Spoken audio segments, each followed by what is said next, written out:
کوم کارونه چې په تا باندې په رمضان کې حرام وو او کومه ګناه چې په رمضان کې ګناه وه همغه ګناه په شوال کې ګناه ده. کوم کار چې په رمضان کې عبادت و هم هغه کار په شوال کې عبادت دی. نو ولې ستا د حالات بدل شو؟ ته خو د موسم سره بدل شوې. رمضان ختم ستا سپینه ټوپۍ لاړه، رمضان ختم ستا تسبیح لاړې، رمضان ختم ګیره د لرې کړه، رمضان ختم فرض مونځ پاتې شو، رمضان ختم تلاوت ته پرېښه اوس په قرآن باندې بیا دوړه پرته ده، رمضان ختم درسونه لاړو، رمضان ختم بیانونه لاړو، رمضان ختم بیا ګناهونه شروع شو. یو شاعر ډېره ناشنا خبره کړې ده، صلى المصلي لأمر كان يطلبه لما انقضى الأمر لا صلى ولا صام. ویو منځ کوونکي منځ وکړو د خپل څه مطلب د پاره څه شی غوښتو، وی کله چې هغه کار وشو لا صلى ولا صام، نه بیا چا په منځ لیدلی دی او نه چا په روژه لیدلی دی. دا څه عبادت شو چې ته یو میاشت په عبادت کې تېره کړې او بیا ترې واوړې؟ ژم د دې څه فایده شوه د دې میاشتې د عبادت؟ د دې څه فایده شوه؟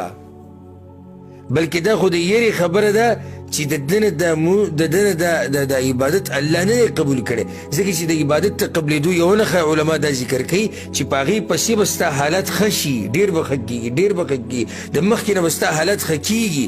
او که حالات دې بیا شاته واوړېدو نو دلیل دی په دې باندې چې الله دله د عمل نه دی قبول کړی. دا خو ډېر د یېرې خبره ده. که ته د الله د عبادت نه او د بندګۍ نه او د هر قسمه اطاعت چې ته د الله کې د هغې نه ته راواوړې دي بېدینۍ ته، دا خو ډېره د یېرې خبره، ډېره د یېرې خبره ده.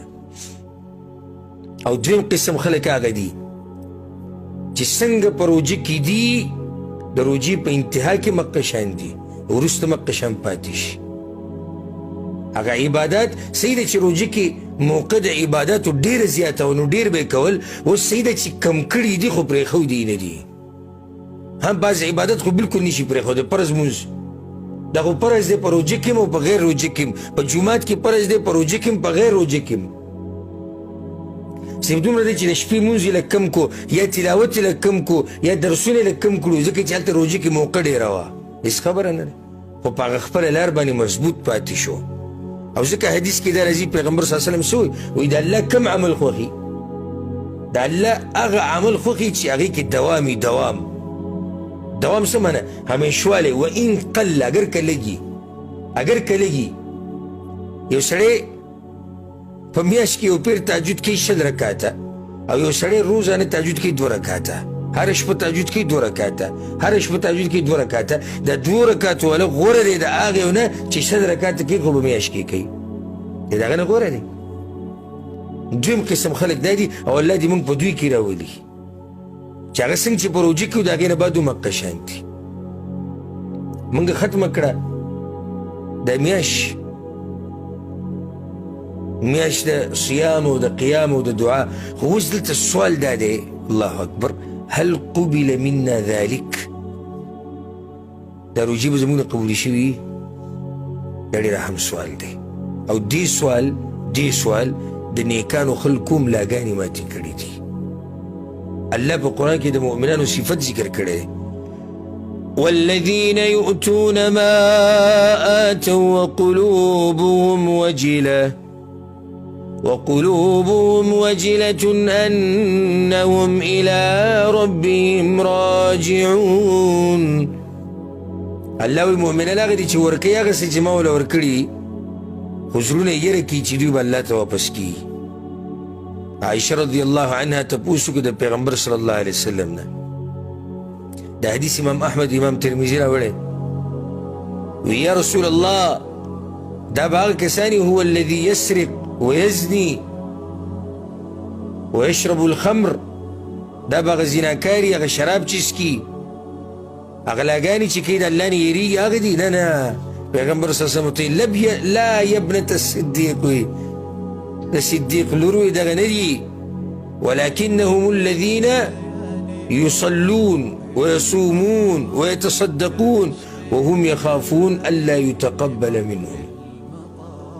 دا وی هغه کسان دي واوري ښه دي ته غوږ کښېږدئ، وی ای عایشې دا هغه کسان دي چې روجې نیسي، منځونه کوي، صدقې ورکوي او یریږي چې الله به ترې قبول کړي او که نه د هغې د لاسې جاړي، د هغې د لاسې یریږي.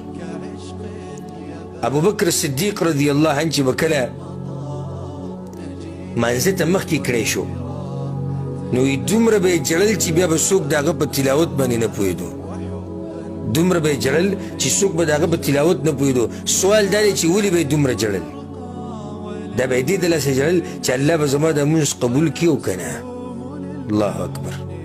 او هغه دومره اوچت خلک دي او هغوی ته دا سوچ دی او دا فکر دی چې الله به قبول کړي او که نه. او ما ورته داسې مطمئن، داسې خوشحاله، روجه چې لاړه وی، روجه چې ختمه شوه، خوشحاله دی، قبوله شوې ده وایه که نه. ګوره کله چې یو تجارت موسم ختم شي، په یو ځای کې مثال کې موږ داسې وایو میله ولګېده، میله د کتاب میله، د لرګو میله، یا د هر شي میله چې ولګېده، میله ولګېده او بیا ختمه شوه. نو بیا څه کوي دا تاجران؟ کینی په خپل دفتر کې او په خپله کمره کې او ځان سره هغه خپل کسان کینی کوم چې د سره کار کوي، وی لیسټ راوباسي موږ څه ګټلي دي او موږ څه بېللي دي. میله خو ختمه شوه خو سم ګټلي سم بېللي تاسو خو ګورئ که نه؟ هغه خو ګرمه ګرمي وه، اوس به پته ولګي. موږ هم یو تجارت اوس ختم کړو ښه، خو دا د آخرت هغه تجارت و. تجارة تنجیکم من عذاب علیم، هغه تجارت چې د آخرت د عذاب نه خلک بچ کوي، هغه تجارت موږ ختم کړو. راشه اوس خو لږ کینو که لږ بنده کمره کې ځان سره به لږ کینو، تم کښېنه زه به هم کښېنمه، چې ځان سره لږ سوچ وکړې، زه به ځان سره لږ سوچ وکړمه موږ څه ګټلي دي په دې تجارت کې او څه هم بېللي دي. دا پوره میاشت موږ تېره کړه، څه فایده موږ وکړه؟ په دې پوره میاشت کې څه موږ ته میلاو شو، څه زموږ نه ورک شو، څه فایده موږ زده کړه؟ زموږ اخلاق بدل شو که نه؟ زموږ عقیده بدله شوې ده که نه؟ ښه شوې ده که نه؟ زموږ اعمال بر روان دي که په کمیدو دي؟ دې ټول خبرو باره کې سوچ پکار دی.